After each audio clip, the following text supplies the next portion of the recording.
जब हम किसी ऊंचे मंदिर के शिखर पर लहराती हुई धर्म ध्वजा को देखते हैं तो अचानक मन को एक अजीब सी शांति क्यों मिलती है। क्या यह मात्र एक रंगीन कपड़ा है? नहीं, यह हजारों वर्षों से चला आ रहा पावर सिग्नल है जो बताता है कि चाहे कितने भी आंधियां चले, सत्य और धर्म का सिर हमेशा ऊंचा रहता है। आइए जानते हैं उस धर्म ध्वजा की कहानी जिसे देवताओं से लेकर महामानवों तक को विजय का मार्ग दिखाया। एक ऐसा प्रतीक जो याद दिलाता रहे कि हम कौन हैं और हमारी लड़ाई किस लिए है। बहुत समय पहले की बात है, सतयुग और त्रेता युग के संधि काल में, जब ब्रह्मांड में देवताओं और असुरों के बीच निरंतर संघर्ष चल रहा था। वह समय था जब धर्म केवल एक विचार नहीं बल्कि एक शक्ति माना जाता था। एक बार देवासुर संग्राम चरम पर था। असुरों के राजा वृतासुर ने अपने मायावी जाल और अधर्म के बल पर स्वर्ग लोक पर गहरा संकट पैदा कर दिया था। देवताओं के राजा इंद्र हताश हो चुके थे। उनके अस्त्र शस्त्र निष्प्रभावी हो गए थे और देवताओं की सेना का मनोबल टूट रहा था। इंद्र हताश होकर भगवान विष्णु के पास क्षीर सागर पहुंचे और प्रार्थना की, हे प्रभु, हम युद्ध में अपनी पूरी शक्ति लगा रहे हैं, फिर भी अधर्म हम पर हावी हो रहा है। हमारी सेना में एकता और उत्साह की कमी है। हमें क्या करना चाहिए? भगवान विष्णु ने मंद मुस्कान के साथ कहा, देवराज, आप युद्ध केवल शक्ति के लिए लड़ रहे हैं, धर्म की स्थापना के लिए नहीं। जब तक सेना के पास कोई दृश्य प्रतीक नहीं होगा जो उन्हें यह याद दिलाए कि वे किस उच्च उद्देश्य के लिए लड़ रहे हैं, तब तक विजय असंभव है। भगवान विष्णु ने आगे कहा, तुम्हें एक धर्म ध्वजा स्थापित करनी होगी। विष्णु जी ने अपने तेज से एक केसरिया रंग का वस्त्र प्रकट किया। उन्होंने समझाया, यह रंग अग्नि का है जो पवित्रता और त्याग का प्रतीक है। यह ध्वजा जितनी ऊंचा लहराएगी उतना ही यह आकाश यानी ईश्वर और पृथ्वी यानी कर्मभूमि के बीच सेतु का काम करेगी। इसे देखकर तुम्हारे योद्धाओं को याद आएगा कि वे स्वयं के लिए नहीं बल्कि सत्य और न्याय के लिए लड़ रहे हैं। इंद्र ने उस ध्वजा को अपने रथ के सबसे ऊंचे शिखर पर स्थापित किया।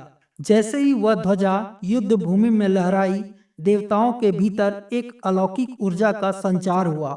वह ध्वजा मात्र कपड़ा नहीं था, वह घोषणा था कि जहां धर्म है वहीं विजय है। यतो धर्मा ततो जया।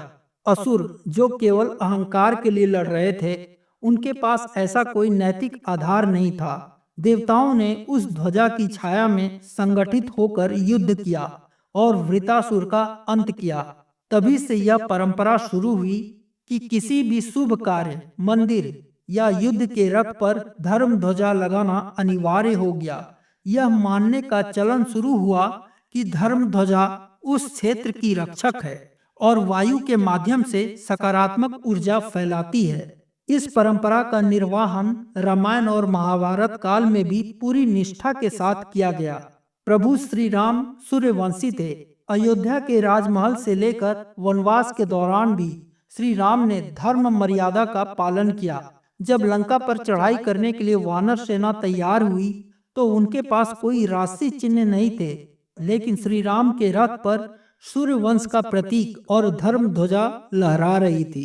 रावण के पास विशाल सेना थी, लेकिन उसकी ध्वजा अहंकार की थी और श्री राम की धर्म ध्वजा ने वानर सेना को यह विश्वास दिलाया कि वे एक राक्षस से नहीं बल्कि अधर्म से लड़ रहे हैं। उस ध्वजा के नीचे लड़ते हुए ही असत्य पर सत्य की जीत हुई। महाभारत का युद्ध धर्म ध्वजा के महत्व का सबसे बड़ा उदाहरण है।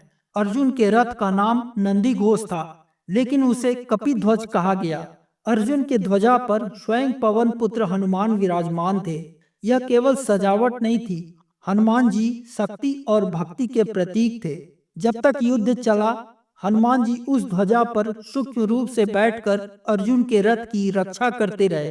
कर्ण और भीष्म जैसे महारथियों के दिव्यास्त्र भी उस ध्वजा के प्रभाव से अर्जुन के बाल बांका भी नहीं कर सके।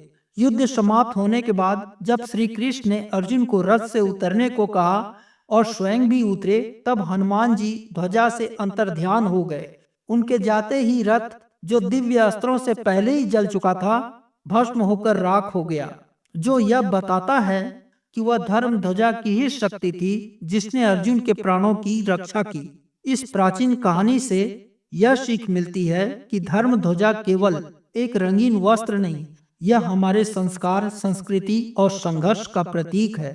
जैसे इंद्र, राम और अर्जुन ने अपनी विजय के लिए ध्वजा का सम्मान किया, वैसे ही आज भी मंदिर के शिखर पर लहराती ध्वजा हमें यही संदेश देती है कि ऊपर देखो, अपनी सोच ऊंची रखो और याद रखो, त्याग और धर्म के मार्ग पर चलने वाले की कभी हार नहीं होती।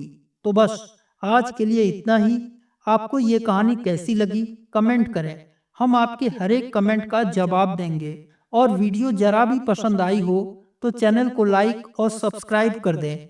मिलते हैं फिर एक नई कहानी के साथ, तब तक के लिए जय हिंद साथियों।